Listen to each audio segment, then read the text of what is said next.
इस कहानी की शुरुआत एक छोटे से शहर शिवपुर से होती है।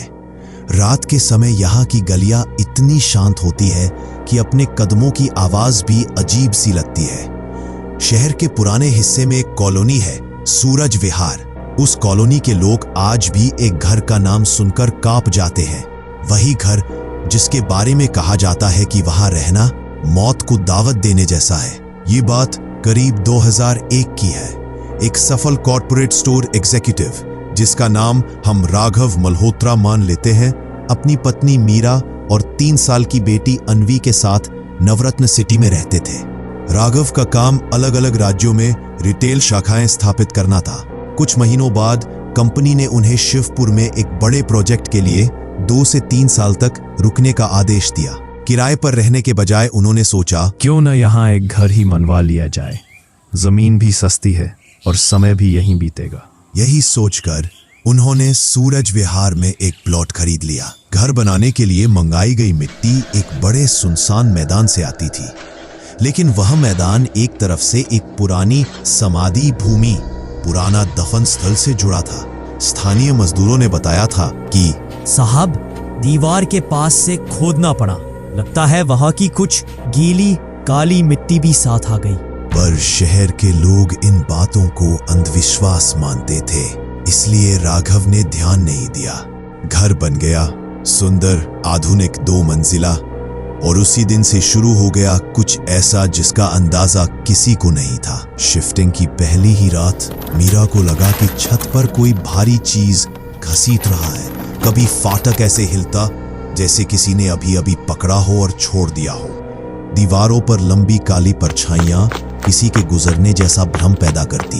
मीरा ने राघव को बताया, पर उन्होंने कहा, नई जगह है, थकान है, ऐसा महसूस होता है। मीरा चुप हो गई, पर मन में डर बैठ गया। एक दिन अचानक राघव को अहमदनगर दूसरे प्रोजेक्ट के लिए जाना पड़ा। बस 4-5 दिनों की बात थी, लेकिन राघव के जाते ही घर की हवा जैसे बदल गई। अगले ही दिन मीरा सुबह उठी तो देखा उनका बिस्तर दीवार से लगभग 2 फीट खिसका हुआ था, ऐसा जैसे सोते समय किसी ने धक्का दिया हो। रात को उन्हें ऐसा लगता जैसे घर के किसी कोने से 5-6 लोग धीमी आवाजों में बात कर रहे हो। उन फुसफुसाहटों में कभी कभार शब्द साफ सुनाई देते, आज खत्म कर दो, ये औरत अकेली है, मौका अच्छा है। लेकिन जब वे कमरे में जाती, वहां सन्नाटा, ठंडी हवा और एक कोना जहां से जैसे कोई अभी भाग कर गया हो। 3 साल की अन्वी अचानक रात को नींद में चिल्ला उठती, मम्मा, वो चाचा मुझे देख रहे हैं, दीवार पर खड़े हैं। कौन चाचा बेटा? वह उंगली दीवार की ओर कर देती और कहती, वही काले कपड़े वाले। मीरा का खून सूख जाता। कई रातों की दहशत झेलने के बाद मीरा टूट चुकी थी। उन्होंने फैसला किया कि राघव के आने तक वो पास ही एक किराए के घर में रहेंगी। उन्होंने पड़ोसन संध्या की मदद से अन्वी को रखा और जल्दी जल्दी जरूरी सामान पैक किया। रात को ही वह किराए के मकान में चली गई।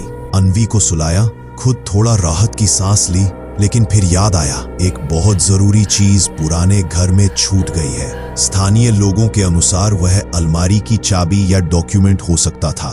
मीरा ने संध्या से कहा, मैं बस 5 मिनट में आ जाती हूँ, अन्वी का ध्यान रखना। और वो चली गई। लेकिन वो 5 मिनट बीतकर 2 घंटे, फिर 4 घंटे, पूरी रात बन गए। संध्या ने राघव को फोन किया और सब कुछ बताया। राघव ने कहा, अभी के अभी घर जाकर देखो। पड़ोस के लोग इकट्ठा हुए। रात के साए जैसे गहरा गए थे। घर का गेट खोला गया। अंदर जाते ही एक सड़ी बदबू ने सभी को रोक दिया।